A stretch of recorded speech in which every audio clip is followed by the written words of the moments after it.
Hello, everybody, and welcome to the Green Room. We took a little break last week, but we are back better than ever and with a really exciting guest. Just before we get into that, though, I'm just going to do a bit of a shameless plug because it wouldn't be a society podcast without it. We are doing our huge Big Fat fundraiser at the moment. You may notice my hair is a little bit different. Much to my parents' disappointment, I bleached it. So please donate. 3 fantastic charities involved in that: Irish Cancer Society, Helium Arts, and Tribe. So anything, the generosity has been mind-blowing, but anything big or small is really, really appreciated.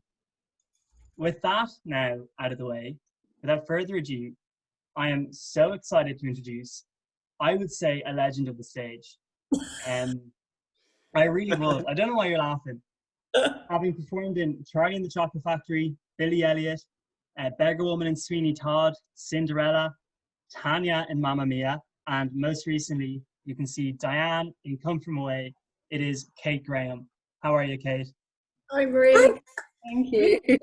And I should also introduce the co-host this week is good old classic Cian Gallagher. How are you, Cian?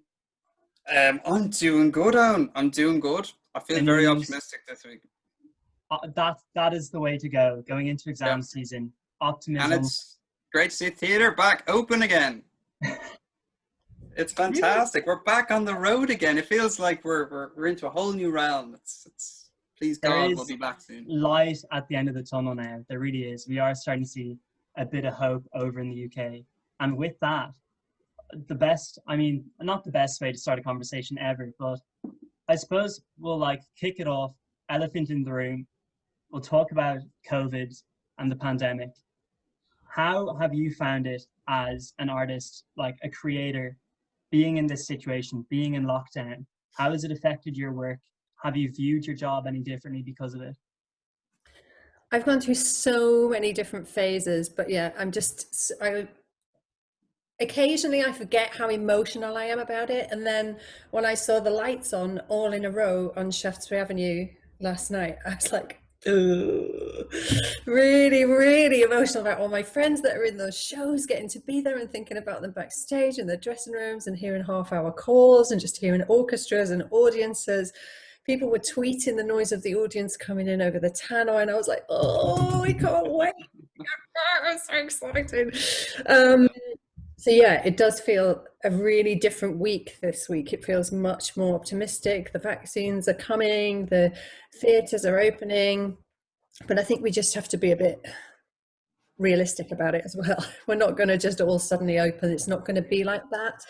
The arts sector's been so totally ignored in lots of ways. But if anybody can pick themselves up, we can, definitely. Yeah, 100%. So what have you been doing with your time? We were speaking with Oisin and Sean, and they were both talking about using it to focus a bit more on maybe things that they struggle with in their performance or certain aspects of theatre that they may not have explored. Is that something similar that you've been up to? I think of course, I'm being facetious because everybody has had different experiences of the pandemic, and it's not just this that divides it, but I think it should be divided into people who have children and people who don't, because people who have children have had no time, like more time than I've ever had before, because I had to homeschool. I suddenly had to find a way to earn the entire household income because my husband's a musician, so his work all evaporated at the same time as mine. We're both self-employed. There was just... I feel so lucky to also teach what I do, because that has kept us going financially, but more important than that, it's just kept me sane, and it's kept me with the tribe. It's kept me with people like you, people like me, people who are artists and creatives day in, day out, be it on Zoom, be it in the studio. And it's just been an absolute lifesaver to still be working in music theatre, about music theatre, thinking about it all the time, talking about it all the time. It's just been wonderful. So do you want to talk a little bit about those lessons and about what you teach? Maybe there might be some people who are interested here, but how, again, with COVID, has your teaching method or your reaching out to your students, has that changed much as well? Yeah, I work for colleges, so I'm employed on full-time music theatre degree courses with Performers College in Essex and a college that's actually just up the road from me, Momentum Performing Arts Academy, which has got a brand new degree course this year, and it's really, really wonderful course.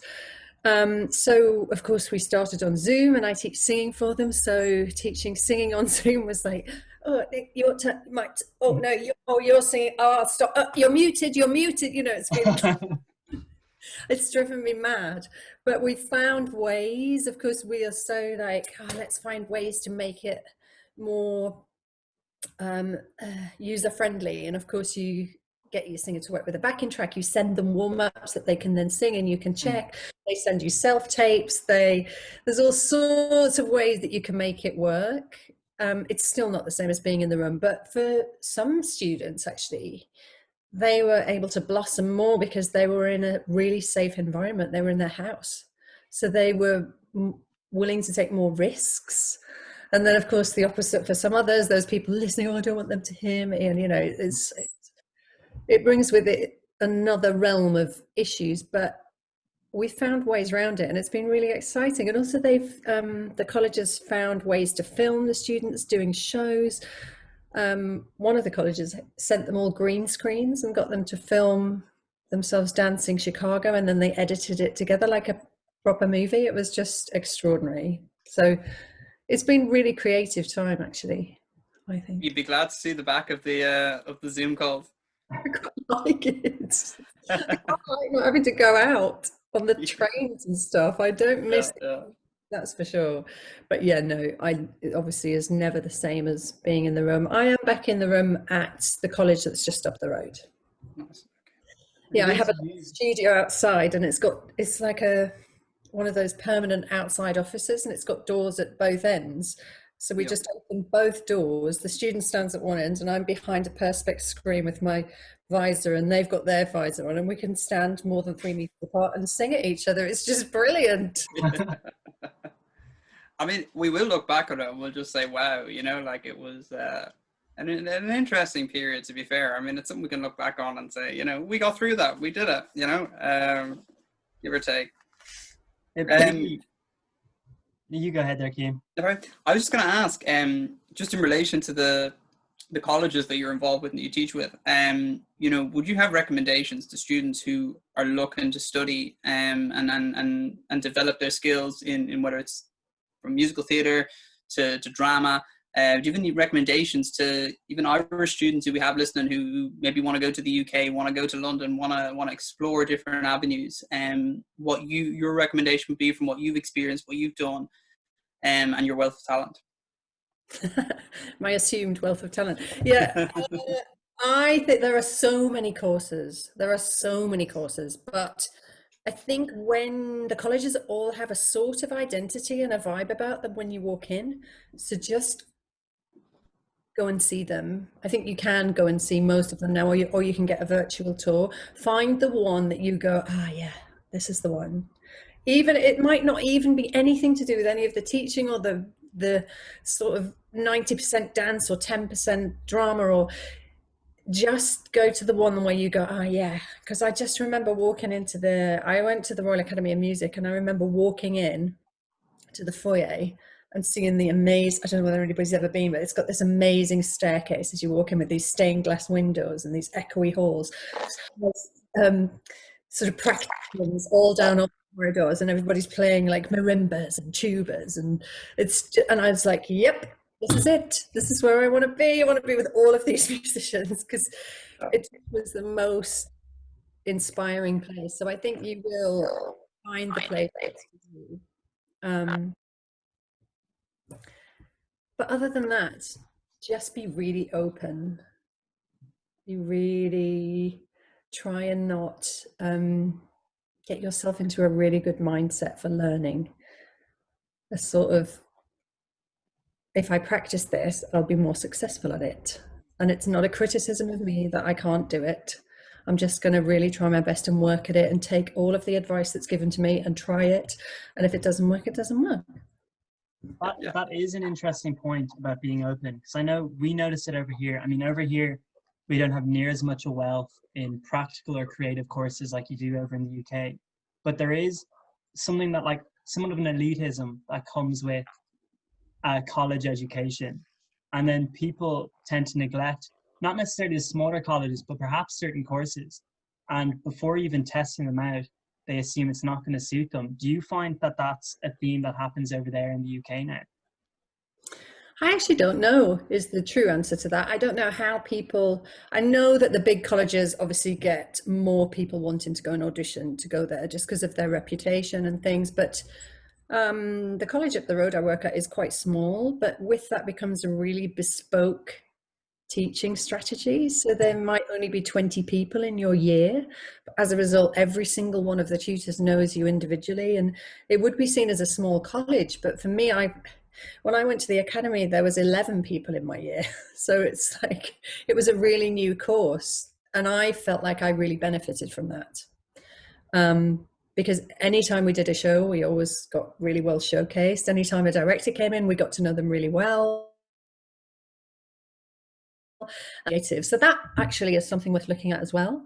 Look at who is going to be teaching you, who's going to be directing you in end of term showcases and things like that. Is it people that you might want to work with? Do they get industry professionals in? It's really worth knowing that, because my first couple of jobs when I left were from people who I'd been directed by at college.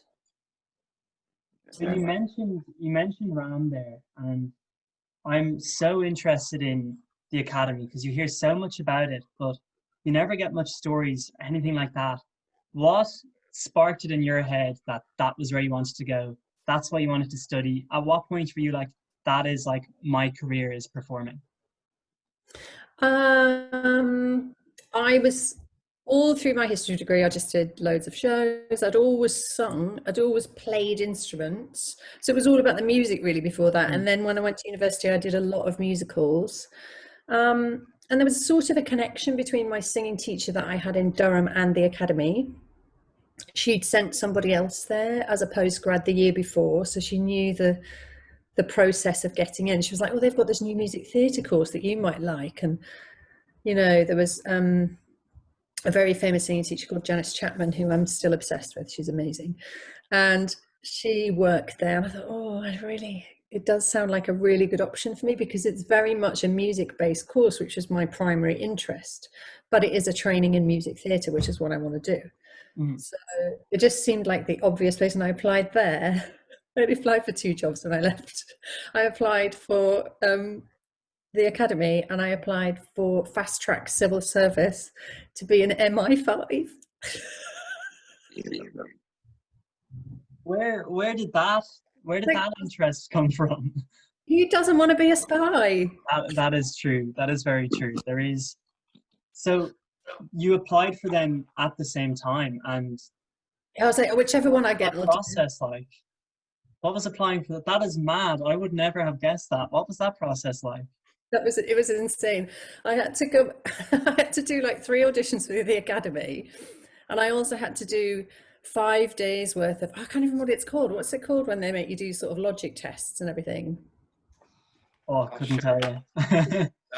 It is symmetric testing, but it's not that. It's something like that. And I had to do 5 days worth of that and interviews with the civil service as well to test your like aptitude and your crazy quick thinking. And do you ever regret that you didn't go for MI5 in the end? Do you ever say to yourself, that could have been me now in those Bond films? I mean, I'd have been furloughed, wouldn't I? So, you know. Yeah. That's extraordinary. I mean, from potential MI5 to the West End. Yeah. There's an autobiography in that. There's a movie or something there, A Spy on the West End. We'll put together a show. That's what we'll do at the end of this call. We'll have a little brief. Yeah, we could, I do have to check that you have a drink there, as per our tradition on this show. We'll have a little toast to the show. Here's to good health and the vaccine incoming.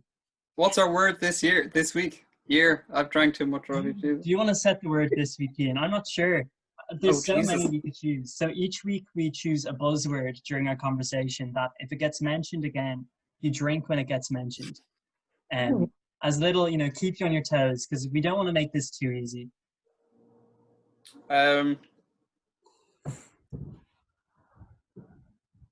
What about the UK? Oh, okay. I don't know if that's a good one, but it could be. We'll see. So, I feel like that's going to be harder for you than me. oh, definitely. Lovely. You're going to pick us up now. If we go astray here, you can. So last week we had a guest on who'd also studied in RAM, and he was talking a lot about his experience. And I'd love to hear, what was your experience like? Who did you get to work with through RAM? What was the course like? Like, what was your overall experience in RAM like? It was amazing. I had such a brilliant time. I got to work with loads of people. God, countless people. Directors wise, who directed our final show? Stephen Dexter and Mitch Sebastian directed that. Julian Bigg was the MD. Stephen Hill, who was a choral director at the time, he ran a company called the Stephen Hill Singers. He gave me my first ever professional job afterwards, and now he also teaches at Momentum up the road, so I get to see him all the time. Ed Hall came in as directors in a couple of projects. MD David White came in. We had David Shrubsole, who was the eventual MD of Jerry Springer, I think. Wow. Yeah. Very important. Also, So what was it like then in RAM? Because you mentioned studying history, and that's obviously a very academic environment to be in, studying history. And then you get thrown in, you throw yourself into RAM and you throw yourself into that life. What was that, a culture shock to you? Was it an experience you'd always expected it to be? Like, did anything catch you off guard with that? yeah, I had no idea what was going to happen really. I just knew that I enjoyed doing what I wanted to do, but I didn't sort of, the pressure of having to get everything done, I suppose. We worked a long hour day. We worked 9 till 9 every day. So we'd start with dance at 9 o'clock with Simon Shelton, who then went on to be Tinky Winky in the Teletubbies randomly. He's actually no longer with us, R.I.P. Simon. But he was lovely. Karen taught us tap. I was always rubbish at the dancing bit, really rubbish, really terrible. But I quite like tap. And then we would do, what would we do then? Whatever we were rehearsing, we'd work on projects. We worked with a company called Mercury Musical Development. They're still around. They basically fund composers to write new musicals. So we'd get a new musical to workshop every couple of weeks. So we did loads of new work, which was exciting. We worked on integration of acting through song. We had acting lessons, drama lessons. You know, it was a fully just practical course. And whatever show we were working towards, we'd rehearse that at night. So that's why we'd be there till 9. But yeah. And did the history degree help you, do you feel? Do you feel it gave you a base, like it gave you something, a more well-rounded view of the world, or a well-rounded view that you could apply to your theatrical career? I suppose so. What it does give you is seeing things from lots of people's point of view, which you don't even think about, but it enables you to go, well, what? So that person might think that, and it teaches you empathy in a way, which is one of the actor's basic toolkit. Yeah, I suppose. Yeah, fascinating. Just a little bit on your history. As Owen alluded to earlier, I mean, the CV speaks for itself. Like, Really does. I think it's the diversity in work. You know, it's like going from the likes of Billy Elliot to the Jerry Springer opera to Come From Away. There's just elements of everything. Mamma Mia in there too. Is there any standout points? Is there any moments that you look back on and you say, wow, that was one of my favorite experiences, that was one of my favorite shows? Oh, it's really hard because I love, honestly, not being cheesy about it. I just, as soon as I get a job and I get it, I'm like, I love this one. And I walk in the room and I love it. It's just like, it's really rare that I don't really enjoy myself. But I suppose there's little bits that stick out. You know, my first West End role which was Babette in Beauty and the Beast. And I was like, It was one of the first things I did after leaving college, and I walked into the rehearsal room and saw Gemma Craven, who I had watched almost daily as a child in The Slipper and the Rose, because I was obsessed with that film. Like, I used to get the clothes horse, the wooden clothes horse, and put it on the chair and pretend it was a carriage and sit and watch the film and go, tell him that it wasn't love. See, I tried all the way. I used to pretend to be her, and there she was in like the cafe, the Woodford house.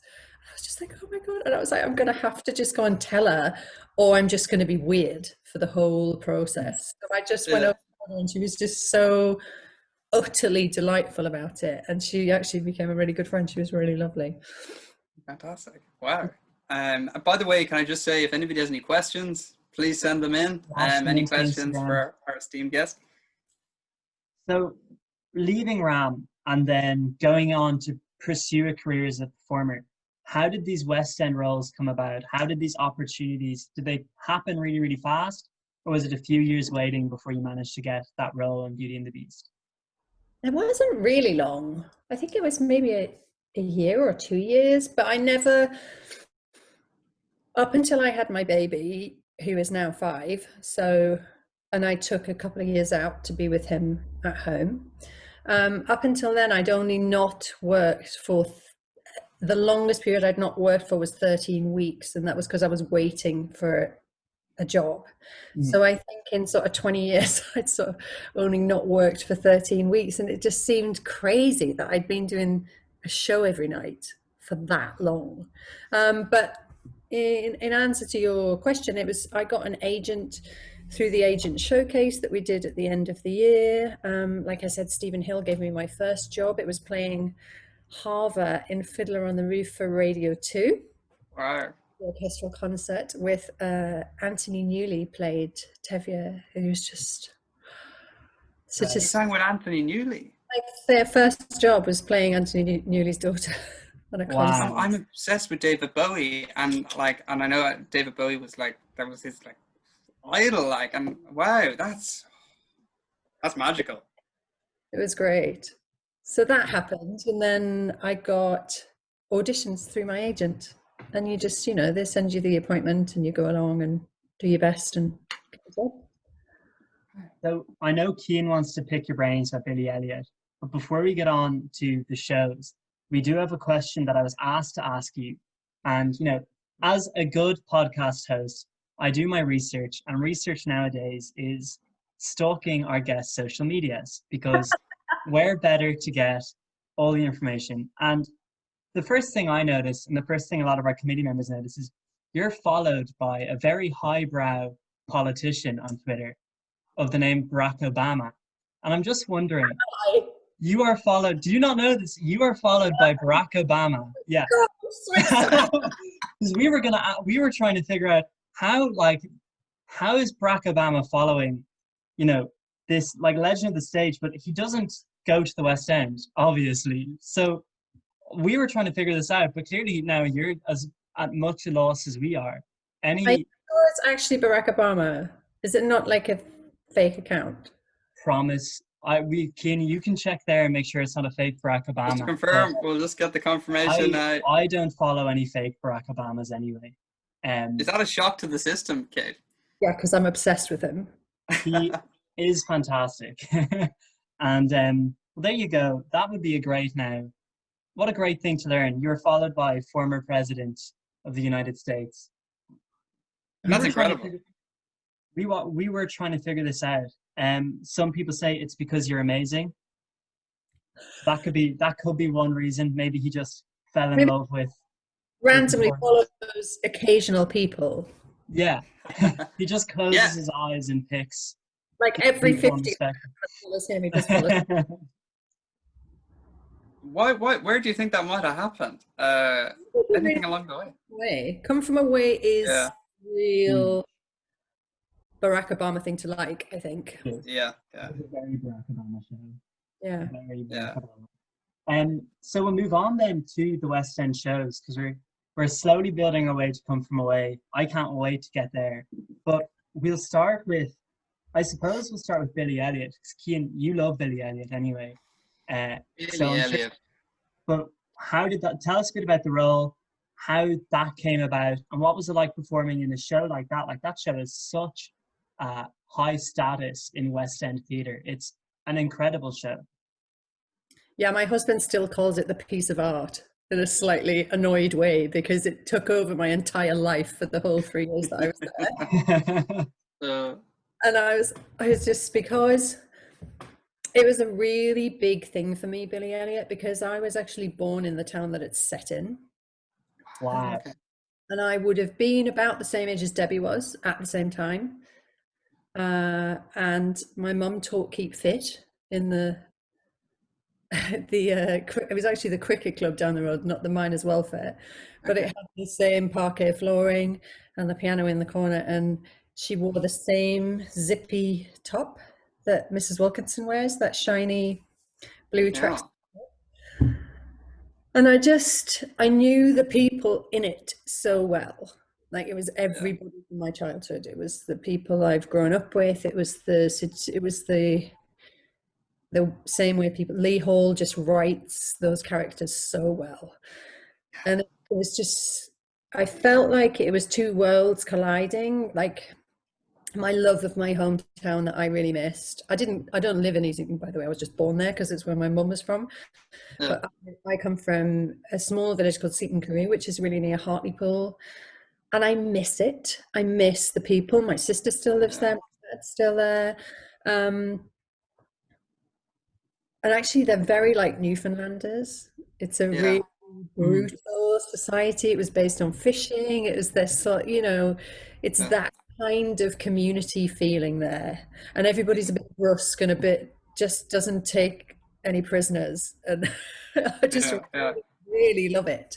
And it was like it was colliding with my other love of music theatre. And I sort of, I would walk in the theatre and I'd see on the carpets on the set were my nan's carpets. The wallpaper in the little kitchen bit in the miners' welfare was the wallpaper from the cricket club. It was just like, I don't know, it was just so weird.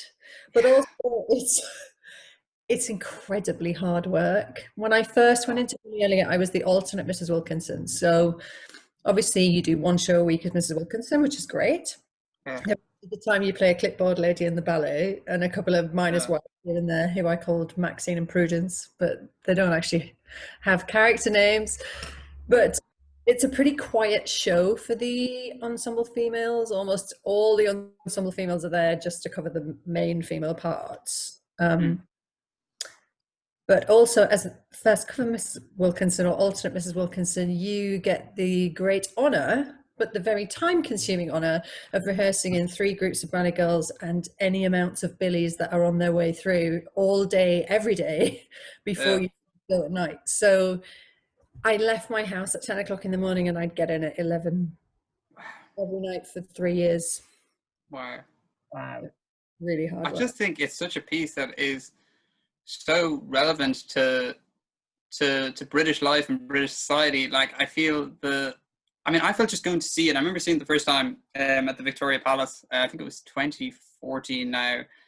And it just moved me from start to finish. I mean, I take an interest in politics anyway, but I felt like I was immersed, like I was back in, like I was in Durham during the miners' strike, and I just felt like I was in it. Like, and I felt there's such an authenticity in Billy Elliot that is hard to capture in other shows with those socio-political contexts.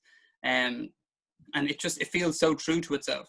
And it doesn't shy away, and it doesn't try to be anything that it's not. It's just pure and real. And there's just magic in it. There's absolute magic in that show. And it still to this day moves me. Like, I listen to that. Even the opening, and the radio comes on, and you hear the crackling sound pop in, and you just feel like you're part of it. It's the only show, I have to say, it's the only show that I've ever cried. And when I saw it in London, I actually brought tears to my eye, honest to God. And I just think it's just magical. Like, it really is. It is. I think also the creative team behind it are just geniuses. It's just really brilliant. I mean, the music in it is so fitting. I think it's really good. But Stephen Daldry, God, Yeah, he is yeah.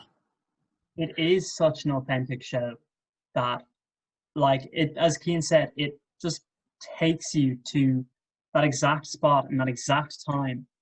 And it is some, and I am actually going to bring this up later with Come From Away, because I think Come From Away does something similar with the way it uses its plot.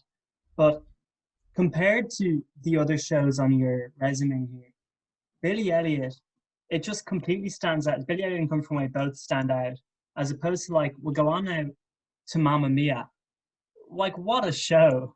Mamma Mia has an insane following, and like, much like all the other shows, they have this following, but Mamma Mia has become this classic. And you hear all these stories, like, you'd be in the audience and you'd see husbands with their wives looking completely unhappy at the start, and 20 minutes in they're dancing and singing along. And you played Tanya in this, a fantastic role. I think a lot of people's favorite character in the show as well. So what was that rehearsal process like? What was it like being in that room performing those songs? Well, of course, it's an entirely different rehearsal process to something like Billy Elliot or Come From Away. I think while we're on the authenticity of those two, I think they also have in common that the choreography in both of them, Peter Darling's choreography and Billy Elliot, that grandma song where they're moving chairs in slow. It makes me want to weep even thinking about it. It's just so beautiful. But it also is not, it's movement. It's actually what those real people, how those real people would have moved at that point in time. And I think Come From Away is really similar. They did a lot of research into how would you feel after you've been sitting on a plane for 28 hours? Which bit of you would you want to stretch? So that's the movement that we do. Or where is the light above you? That's what we touch. I think all of the movement in both of those shows is entirely based in reality. And I think that is also what helps them to retain their authenticity. It's just... And yet, then I go to Mamma Mia, and there's actually some actual proper dancing that I have to I'm rubbish at it. No, it was a joy to rehearse. It really is. The team on that are just such, they know what they're doing. They know the show inside out. It is, I know people go, oh yeah, Mamma Mia, jukebox musical, but the script in it is actually really, really good. Yeah. Because it tells you everything you need to know in like 3 sentences. Yeah. About every single character. And then the end, the wedding is like, it's Shakespearean finale. Everything gets wrapped up in like 2. It's just so, it's actually very, very clever. And they rehearse it very, very naturally. They're very big on naturalism of the characters, and it's really enjoyable to play those scenes and be those women that is a part of every woman on the planet. It's really good. But I did, talking of the choreography, which was my point, at one point when I was rehearsing Mamma Mia, the 2 girls who were playing Rosie and Donna, Donna was actually Jackie Clune, who I just understudied in Billy Elliot. She was playing Donna and I came in to be Tanya with her, and they'd both done it before, so they all knew it. And I was like, oh, I can't get this choreography for Super Troop. And it's literally all you have to do is march and point. That's it. Just marching and pointing, Kate. Come on, get a grip. And I had a stress stream on the Thursday that they were like, oh, we're going to have to spend a whole day with Kate on her own. And I went into the rehearsal on the Friday. I went, oh my God, I had the worst rehearsal. I drove you sent everybody else home and just spent all day with me. And they went, oh, actually, it's just you on Saturday. Dancing on your own. Hey, you give us poor dancers hope for the future. I'll tell you that. You saw her dancing at the start, so. And with Mamma Mia, what was it like performing that show? Because I feel, compared to other shows, with other shows, I suppose in some way, not they have to be like on the ball the whole time, but Mamma Mia, does it give you more scope to not necessarily improvise, but play around a bit more on stage, just give you more scope to interact with the audience? Like, what was that like as a performer? Not, I wouldn't say interact with the audience necessarily, but you can ride the audience. And if the pairing of Tanya and Rosie, when it's good, it's really good. You can just, You can play and play and play, and every night it will be different, and you can just really roll it. I've had so many lovely rosies. They've all been gorgeous. My beautiful friend Ricky Butt, she might watch actually. We had a hoot. That was the most recent Rosie in town when I was doing it. It was really good. But I don't know, I feel like that show sort of changes my personality a bit, or it brings out the Tanya in me while I'm doing it as well. I always get a bit party when I'm doing that show, because it's, I don't know, you finish it and you feel like you're a rock star, because you're standing in, if you're doing the tour, for example, we were playing to 5,000, 7,000 people in an arena, and they're all on their feet screaming, and you've got a Diamante microphone and some platform boots, and you're belting out Waterloo. I mean, it's like king of the world by the end of that show. And you can't go home and go to bed. Up in the most random bars all around the world. I can imagine, yeah. Wow, I mean, and would you class that as probably the most playful and fun show that you've done, the most exhilarating? Yeah, I think so, yeah. Although the producers was hilarious. The producers is fantastic, and I want to go on to that as well, and then we have a little game. I just want to talk about every show you've done. Like, we're leaving out so many here, you can't even get to them all. There's so many amazing shows. I do want to talk about the producers, because right now we are seeing a shift in how people, like, you know, there's shows like the Book of Mormon and these, I wouldn't put producers down as a political satire, but it being like a show of that stature, it does have those lines where the audience like, oh, like, should they, shouldn't they? But it approaches it so well. And I want to go back to rehearsing it again. I think it's so interesting listening to that. What was it like, you know, you get that script and you're reading that script. How did that feel working on a show like that? It was terrifying and brilliant, because Susan Stroman, again, is just, she's the top of her game. She's a genius at timing. Her thing is timing, but the knowledge that she has. I mean, she was the one like, right, we need to move the seats in the auditorium, and they need to be, because if they can't see, they won't laugh. And we need to get the aircon sorted, because it's got to be cold for comedy. They can't be hot, they can't be tired. So just all that, so, you know, she knows. And the rhythm of the dialogue, and if there's a beat missing, the joke isn't going to land, and she knows it, and she'll tell you. And it was my first experience of getting these little cards. So she writes them down on little record cards and just gives you your notes and talks you through them, and then you have them to stick on your mirror so that you can then have them there for the next show. And I found that really helpful, actually. But yeah, it was all a bit drama as well, because we flew Nathan Lane in at the last minute. It's Richard Dreyfuss. Wow. Richard Dreyfuss, which, I mean, as if I rehearsed with Richard Dreyfuss, who was in Jaws. He was like, wow, film super mega star. And Lee Evans, who I'm still obsessed with, who actually watching him rehearse was a real education as well, because we'd have, you know, you have rehearsal props, and there was doorways and desks and stuff like that, and in the tea break, you know, we'd all be sat on the edge shoveling in calories so that we had the energy to get through King of Broadway again. And he'd be there, like, walking through the door, banging his head on the door like 50 different ways, trying to find the funniest way to walk in the room. Yeah. God, I never knew Lee Evans did theatre. That's wow. He works so hard at just getting it right. And it was masterful, that performance. It was just insane. Wow. And then, of course, Nathan Lane lands for 3 days before tech. And it's like, oh my God, everything's in the wrong place. You all look the same but different. You're all wearing the costumes everybody wears on Broadway, but you're not the same people. And he was like, oh, he freaked out. And he suddenly with us all. But yeah, again, an absolute just tour de force of he's a legend. He, I think, is one of my favorite performers. Like, one can dream of seeing Nathan Lane on stage. He commands it. And I don't know how you manage to be in, you know, Lee Evans and Nathan Lane's presence. Like, how do you go into a rehearsal room with people like that, you just have to like put your fandom aside, put it all, like just suppress it and just go in and be like, right, this is my life. I'm working with these people. Almost drive you on nearly, like. Just be really quiet and respectful. The easiest way, because it's just like they have to do their work, you know, and we had limited time in that rehearsal period as well. So it was just like, just be quiet, watch, learn, you know.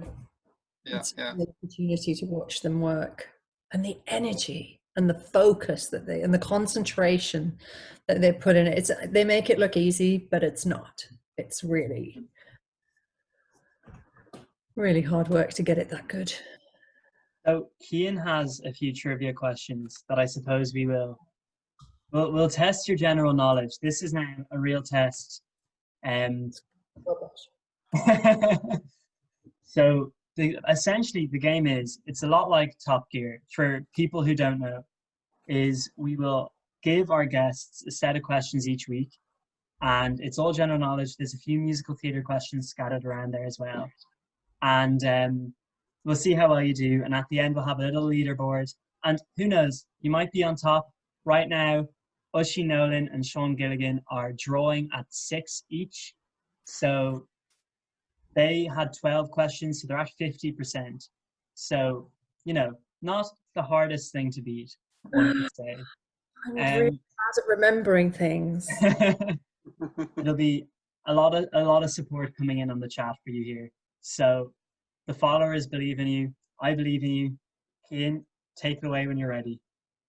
Okay, so here we go. If you get a question wrong, you have to drink. So that's the catch. Can I mention Barack Obama? Yes. Absolutely. Let's get Barack Obama in here. If anybody knows Barack Obama, get him on speed dial there. Sure, he's not doing much anyway, so. He's doing nothing. Okay, question 1. What is the most common color of toilet paper in France? In France? Yes. How on earth are you meant to know that? I'm going to say in France. Peach. Repeat that again? Peach. It's close, it's pink. Oh. I knew it would be pastel. Yeah. I have to drink. We could give you half a mark on that one. I mean, I just feel, you know, yeah. I'll drink as well. I'll drink and have a mark. There you go. Lovely. Okay, second question. Where was the fortune cookie invented? And I'm going to give you a clue. It was a city in America. That narrows it down. San Francisco. You got it. You got it. You know why? Because I've done the musical Flower Drum Song. Fantastic. Okay. What has this woman not done? That's good. Okay, fantastic. So you're on 1. I've got hope that you're going to beat this record now. I've got hope. Which tunnel linking France and the UK opened to freight? You said the words. Okay. Think of the calories in that Baileys, man. Which tunnel linking France and the place you live, the place that is alongside us there, the other island, opened to freight in June 1994.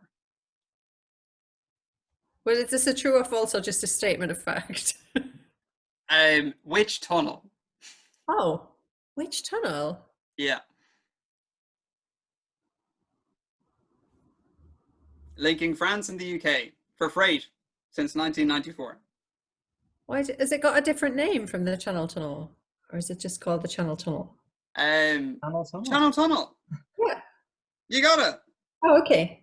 It's the only one, isn't it? It's not like it's between several tunnels. Yeah. So 2 out of 2. You're on to it. Next one. And this, I mean, you should get this given your history with MI5. I hope. But who played James Bond in the 1997 film Tomorrow Never Dies? Pierce Brosnan. Yes! 3 out of 3. We're on a roll here. Lovely stuff. Question number 4. Name the 2 shows that celebrated their 20th anniversary on the West End in 2019. The Lion King and Mamma Mia. Yes! 4 in a row. Okay. That was it. Yes. Oh my god. That stage. Juliet, the musical, used the music of which songwriter? Oh. Song producer, isn't it? Oh, Cian, you're getting called out. I'm going to say Max. Max, because I can't remember his other name. You've got a second name of a car.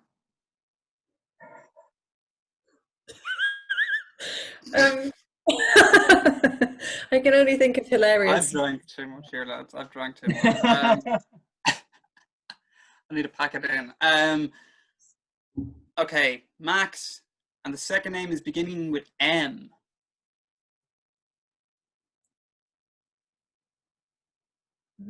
Mercedes. Micra.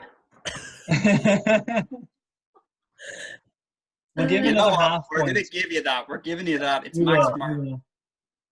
Okay, Martin. Oh, Yeah. Aston Martin. Oh. So, where do they make Aston Martins? That's not one of the questions. MI5. In Okay. Nathan Lane works on them in his factory. He does. Lee Evans turns out to be here now. How many are we on here, Rowan? How many are correct? So we have 5.5. 5.5. Jeez. Yeah, it's the peach toilet paper. Okay, fantastic. Okay, here we go. This is a big one. Which actor originated the role of Jamie? You in Everybody's Talking About Jamie. Oh, that's really bad that I don't know, but I don't know. Do you want a clue? No. We'll put a nice X here then. It's Who was John it? McCrae. Sorry. I'm really Okay, next one. What was the name of the 1588 fleet of ships which sailed from Corunna to lead an invasion of England? I was going to say the UK, but Well, you just said it, so. Armada. yes, yes, you're top of the leaderboard, 6.5. Did you put that in because of my history degree? Because it was on the Tudors. Yes. Yeah, sure. Yes, we did. We care. Okay, so now to build that substantial lead in that leaderboard, because who knows who we'll have next week. We might have Lee Evans or Nathan Lane. Who knows? And they might top that. But number 9, a Baltic tit is a real bird. True or false? I'm going to say false. Are you sure that's the right answer? Is it wrong? It's the right answer. Yes. Here we go. 6.5. Is it 7.5? 7.5. Good. It's good. Okay, now for 8.5. Final question. Dump and floater are techniques used in what team sport? Oh. Ooh.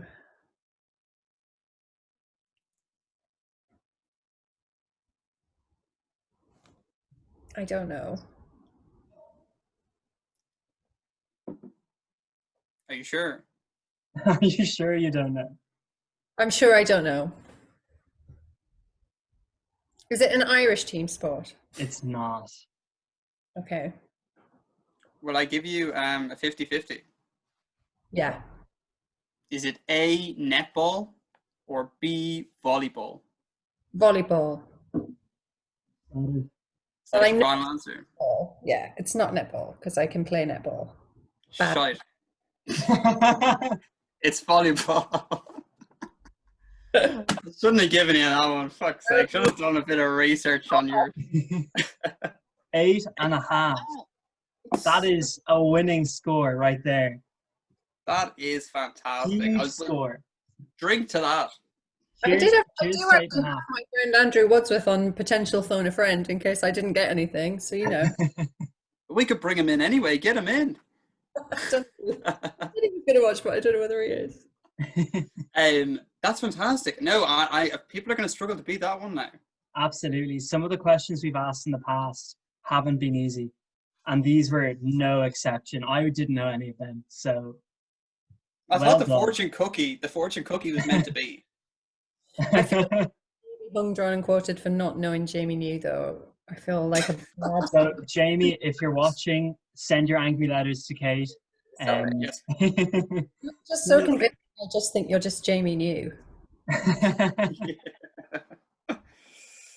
Okay, well, that concludes our quiz for this week. You are now our new leader. Congratulations. Our queen of the boards. Our queen of the boards.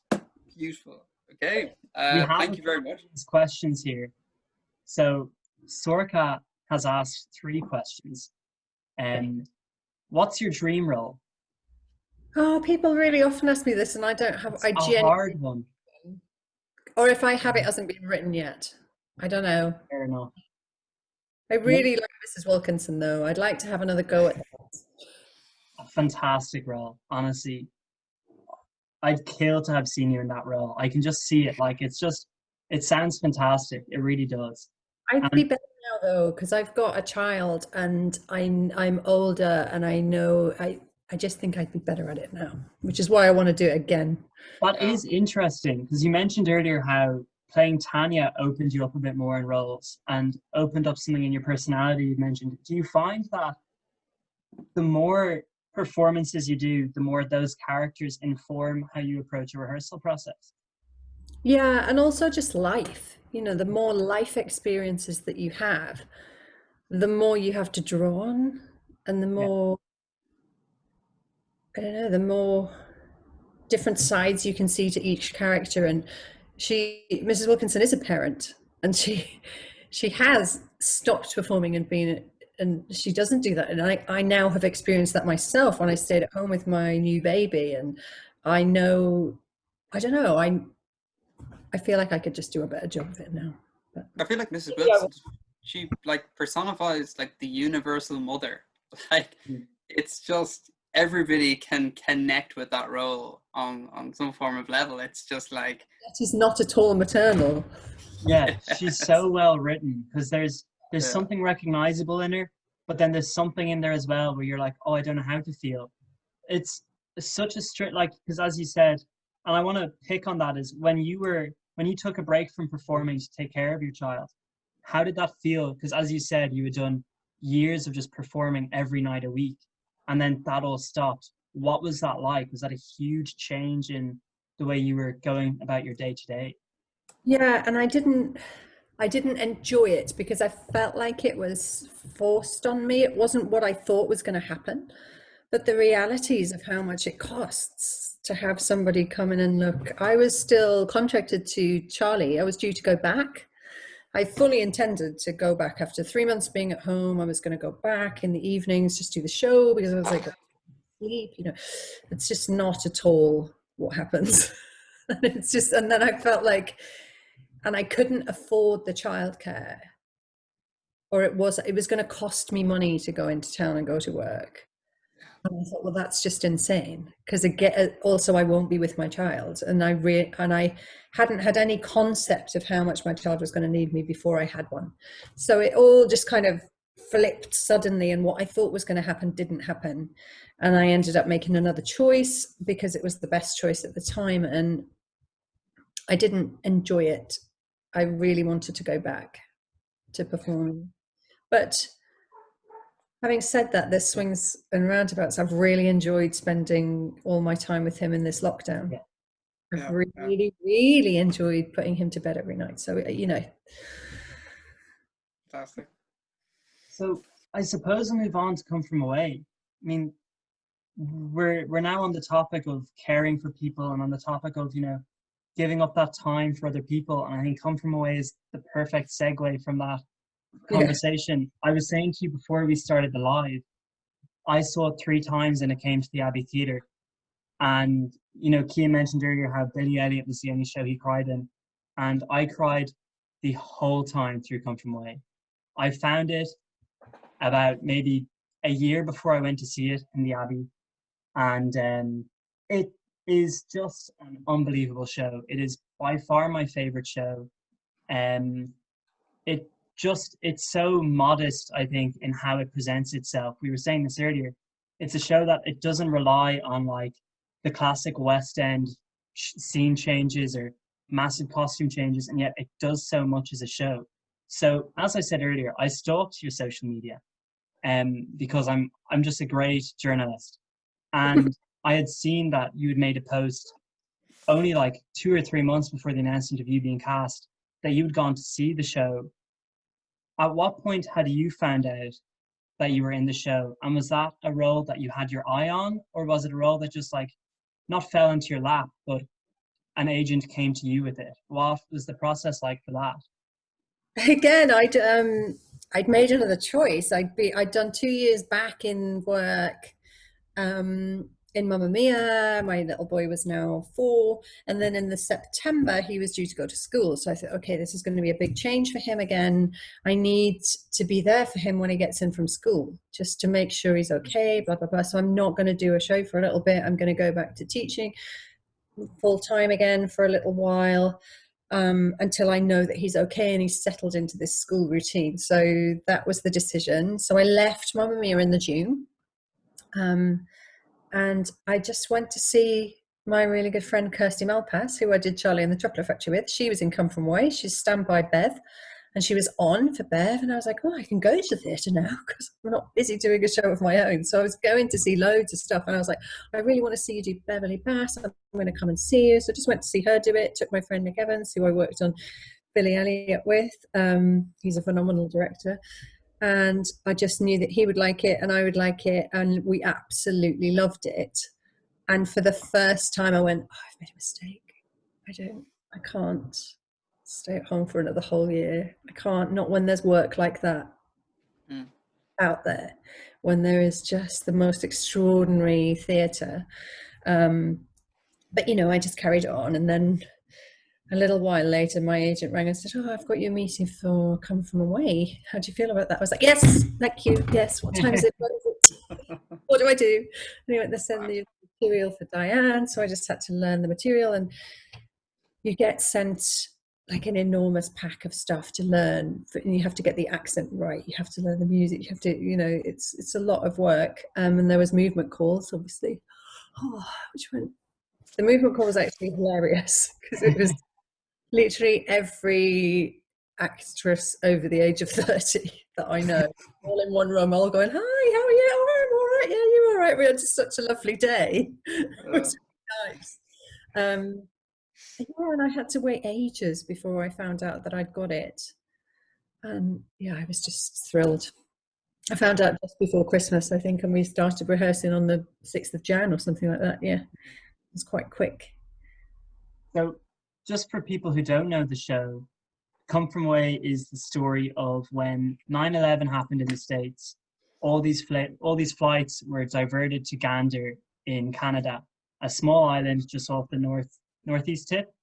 And this community of incredible people, I'd recommend, there's loads of YouTube like documentaries and stuff about these people.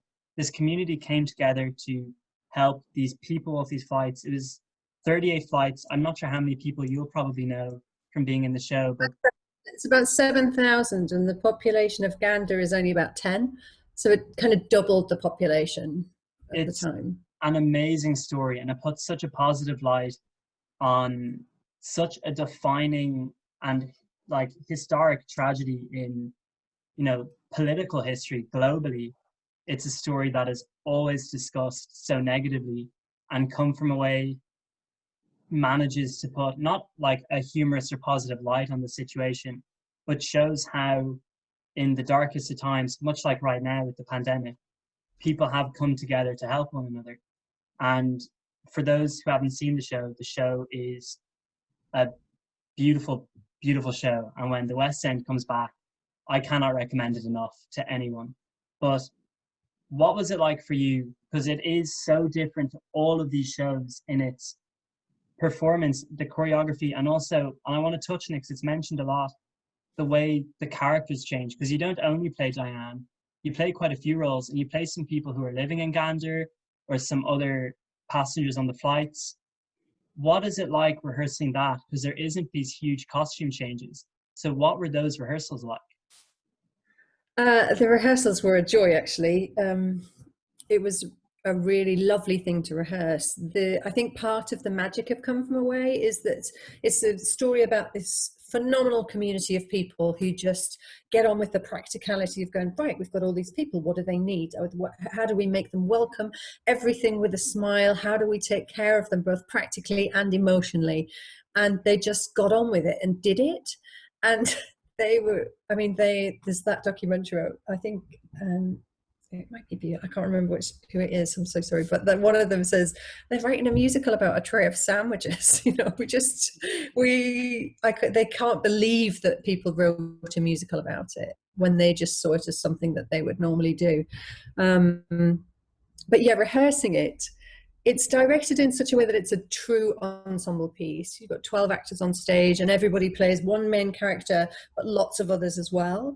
But not only that, the way that it's directed, there's a lot of chairs. There's a lot of chair moving, but also you're constantly setting chairs for other people. You're holding jackets for other people. I'm setting that there because she's going to need it in a minute.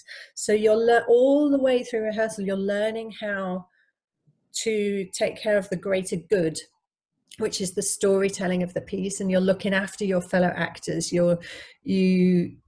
You create a community amongst yourselves in the rehearsal of the piece, just like the people of Gander at the time. It's really clever, really cleverly done.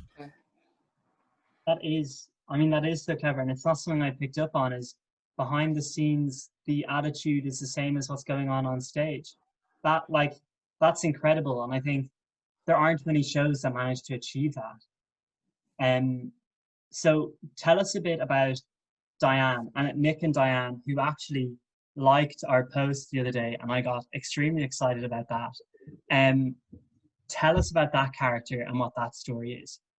I think they have a really beautiful storyline, actually, because they're two characters in later life who serendipitously meet on this plane and fall in love, basically, both when they think that isn't going to happen for them again.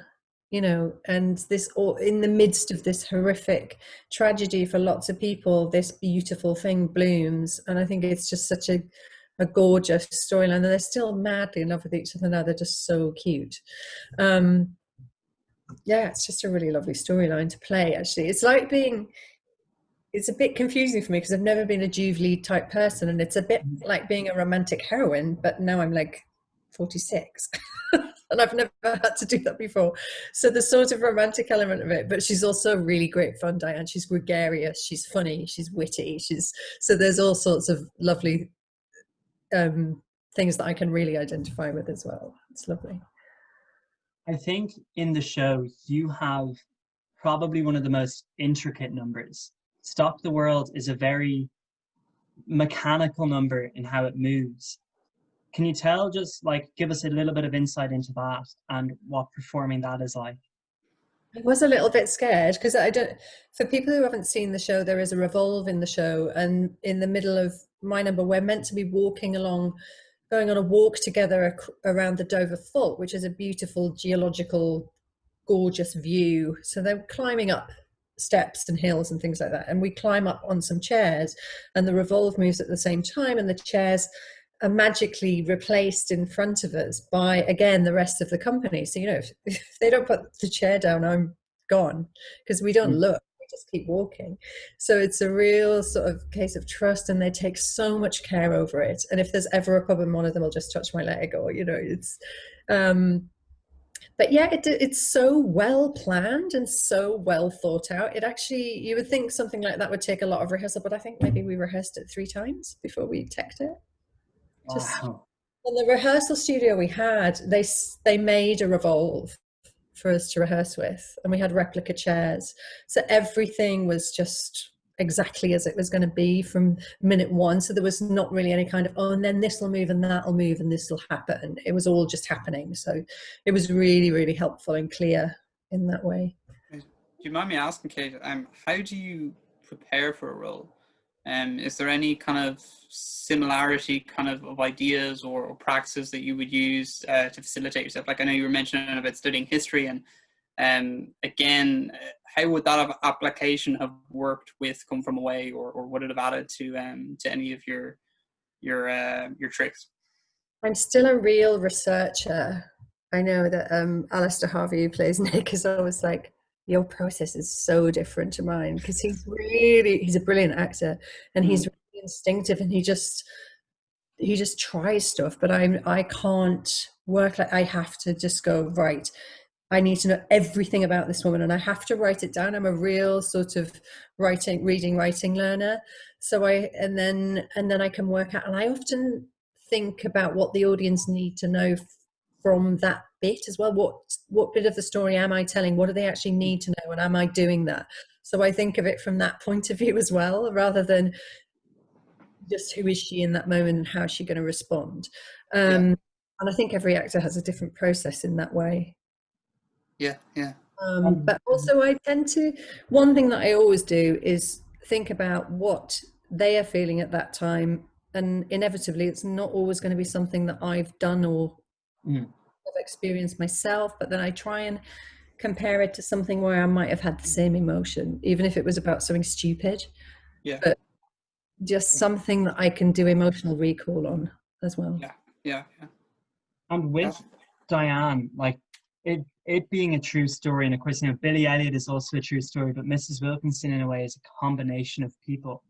What was it like preparing for a role? Did you get to meet Diane? I know a lot of the people who the story is based on came to visit Ireland during the run, and they were at the opening night, and it was such a magical thing seeing them all there. And I got to talk to some of them, and they're incredible people. Did you get to meet Diane or Captain Bass or any of the characters based on, and did that inform your process as well? Some of the people from Gander came over for our first previews and our press. We had a sort of gala night when the company took over, and some people came, but Nick and Diane couldn't come, and they were due to come later on, but obviously we got locked down before that could happen. And also we were due to have a Skype call with them as well, both Alistair and myself together. So we just haven't made that happen yet, but we've messaged and stuff, and I've chatted to them online, and they're so nice. It is an amazing show, and we were talking about it earlier, and I want to touch on it again. Is you look at your other performances, like Charlie and the Chocolate Factory is a very colorful, bright, huge set pieces. Same with Mamma Mia, huge set pieces, very bright. And Come From Away, as you mentioned there, is just chairs and the revolve. And then there's the bit that opens up for the plane.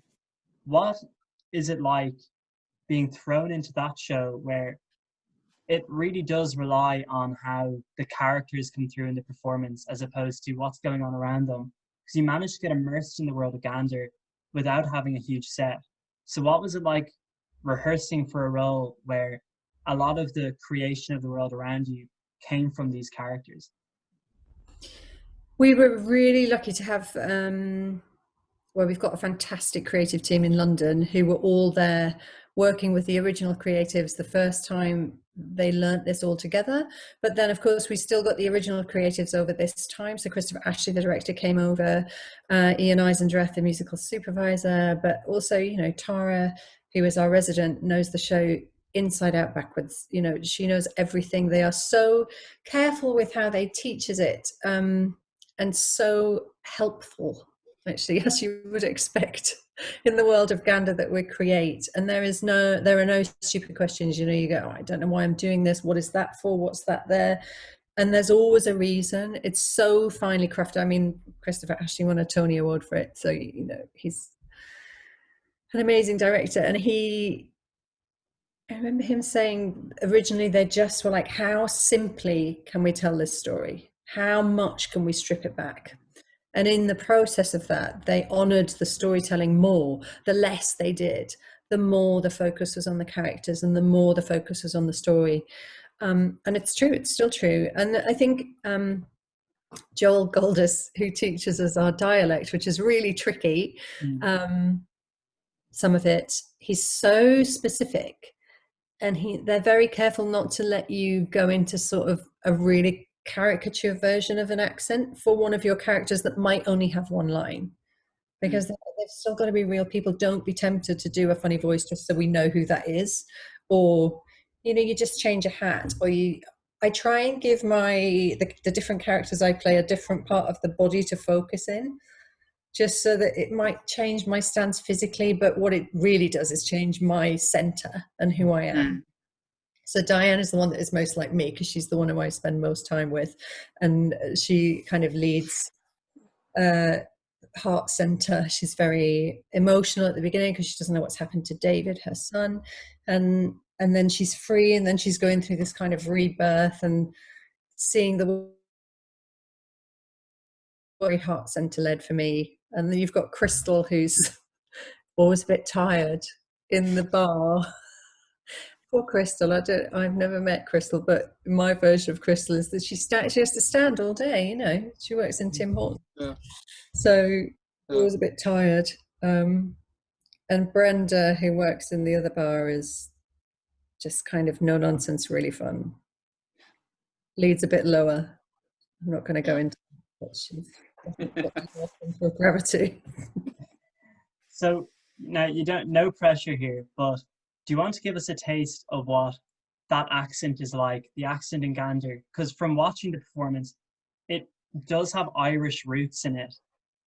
So no pressure.